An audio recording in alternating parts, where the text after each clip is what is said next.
एक ऐसा शिक्षक जिसने लाखों छात्रों को पढ़ाया, प्रतियोगी परीक्षाओं की तैयारी को सस्ता बनाया और सोशल मीडिया पर करोड़ों लोगों का भरोसा जीता। लेकिन आज वही शिक्षक एक बड़े विवाद का केंद्र बना हुआ है। आदाब, आप देख रहे हैं बोल आपकी और मैं हूं आपके साथ मोहम्मद सादिक हुसैन। इस रिपोर्ट में हम बात करेंगे देश के सबसे लोकप्रिय और चर्चित शिक्षक खान सर और उनसे जुड़े विवाद की। आखिर ऐसा क्या हुआ कि पटना की कोचिंग गलियों में उठी एक घटना पूरे देश और ग्लोबल लेवल की सुर्खियां बन गई। आइए समझते हैं शुरुआत से अब तक की पूरी कहानी। कहानी का पहला चैप्टर समझिए। कौन है खान सर? खान सर, जिनका नाम फैजल खान बताया जाता है, बिहार के पटना स्थित खान ग्लोबल स्टडीज संस्थान के संचालक हैं। यूट्यूब और ऑफलाइन कोचिंग के माध्यम से उन्होंने लाखों छात्रों के बीच अपनी पहचान बनाई। उनके कथनानुसार उनकी लोकप्रियता का सबसे बड़ा कारण कम फीस में गुणवत्तापूर्ण शिक्षा उपलब्ध कराना है। यही वजह है कि बिहार समेत पूरे देश में उनका एक बड़ा छात्र वर्ग तैयार हुआ है। वो कहाँ के रहने वाले हैं, कहाँ ससुराल है, उनका क्या धर्म है, क्या खाते हैं, क्या पहनते हैं, इस पे हम चर्चा नहीं करने वाले हैं। हाँ, इतना जरूर कहेंगे कि खान सर एक हिंदुस्तानी है और हर हिंदुस्तानी का ये फर्ज है कि संविधान और कानून के दायरे में रहे। कहानी के दूसरे चैप्टर की ओर बढ़ते हैं। विवाद की शुरुआत 2 जून 2026 की देर रात शुरुआत में पटना के मुसल्लापुर हाट इलाके में स्थित खान ग्लोबल स्टडीज सेंटर के बाहर अचानक तनावपूर्ण माहौल बन गया। कुछ लोगों ने संस्थान के बाहर हंगामा किया, पथराव हुआ और संपत्ति को नुकसान पहुंचाया गया। इस दौरान एक सुरक्षा गार्ड के घायल होने की भी खबर सामने आई। घटना के तुरंत बाद खान सर ने आरोप लगाया कि उनके संस्थान को निशाना बनाया गया है, उनकी आंखों के सामने गोलीबारी की गई है और इसके पीछे कोचिंग जगत की प्रतिस्पर्धा हो सकती है। उनका कहना था कि कम फीस में शिक्षा उपलब्ध कराने के कारण कुछ लोगों को परेशानी हो रही है। उन्होंने साफ तौर पर बगल के एक कोचिंग वाले पर आरोप लगाया। हालांकि वो भी एक प्रतिष्ठित शिक्षक हैं और ऑफलाइन में काफी संख्या में छात्रों को पढ़ाते हैं, ऑनलाइन भी छात्र उनसे पढ़ते हैं। अब आइए तीसरे चैप्टर की ओर बढ़ते हैं। मामला अचानक कैसे पलटा?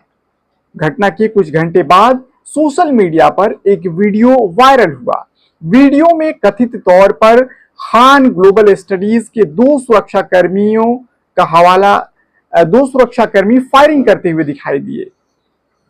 वीडियो सामने आने के बाद पुलिस की जांच का फोकस बदल गया। पुलिस ने दोनों सुरक्षा गार्डों को हिरासत में लिया और उनके हथियार की जांच शुरू की। यहीं से मामला केवल पथराव या तोड़फोड़ का नहीं रहा, बल्कि फायरिंग और कानूनी जिम्मेदारी का विषय बन गया। कहानी का चौथा चैप्टर, एफआईआर और गंभीर आरोप। जांच के दौरान पुलिस ने खान सर और उनके सुरक्षा कर्मियों के खिलाफ एफआईआर दर्ज की। कुछ रिपोर्ट्स में यह दावा किया गया है कि पूछताछ के दौरान खान सर पक्ष की ओर से सेल्फ डिफेंस में फायरिंग की गई। इसी आधार पर खान सर के खिलाफ कई गंभीर धाराओं में मामला दर्ज किया गया है। हालांकि यह पुलिस जांच का हिस्सा है और अदालत में इन आरोपों की पुष्टि होना अभी बाकी है। अब चैप्टर 5 में हम बात छात्रों के विरोध प्रदर्शन की करेंगे। जैसे ही एफआईआर और कार्रवाई की खबर सामने आई, पटना में कई छात्रों ने विरोध प्रदर्शन शुरू कर दिया। सोशल मीडिया पर भी खान सर के समर्थन और विरोध में दो अलग अलग धड़े दिखाई दिए। एक पक्ष उन्हें गरीब छात्रों का मसीहा बता रहा है, जबकि दूसरा पक्ष कानून के तहत निष्पक्ष जांच की मांग कर रहा है। कहानी के छठे चैप्टर की बात करते हैं। अब तक की स्थिति का इसमें हम चर्चा करेंगे। अब तक की स्थिति ये है कि फिलहाल पुलिस जांच कर रही है, कई गिरफ्तारियां हो चुकी है, कुछ लोगों से पूछताछ की जा रही है और घटना से जुड़े वीडियोज, सीसीटीवी फुटेज और अन्य साक्ष्यों की जांच की जा रही है। पुलिस का कहना है कि जांच पूरी होने के बाद ही पूरी घटना की वास्तविक तस्वीर सामने आएगी। अब आइए कहानी के निष्कर्ष की बात कर ली जाए, वरना वीडियो काफी लंबी हो जाएगी। मेरे साथ साथ आप दर्शकों का भी समय काफी क्रूशियल है।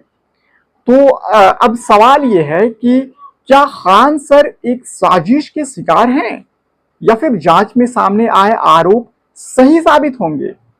इस सवाल का जवाब फिलहाल किसी के पास नहीं है, लेकिन इतना तय है कि खान सर जो पटना की एक कोचिंग के बाहर शुरू हुआ यह विवाद अब बिहार ही नहीं बल्कि पूरे देश और दुनिया की चर्चा का विषय बन चुका है। अंतिम फैसला अदालत और जांच एजेंसियों के निष्कर्षों के बाद ही सामने आएगा।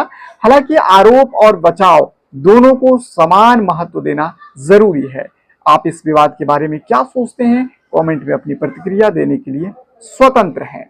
बाकी ऐसे ही तथ्यात्मक और विश्लेषणात्मक रिपोर्ट के लिए YouTube पर हमारे चैनल को सब्सक्राइब कर सकते हैं। अगर आप Facebook पर हमें देख रहे हैं तो पेज को फॉलो जरूर करें। शुक्रिया।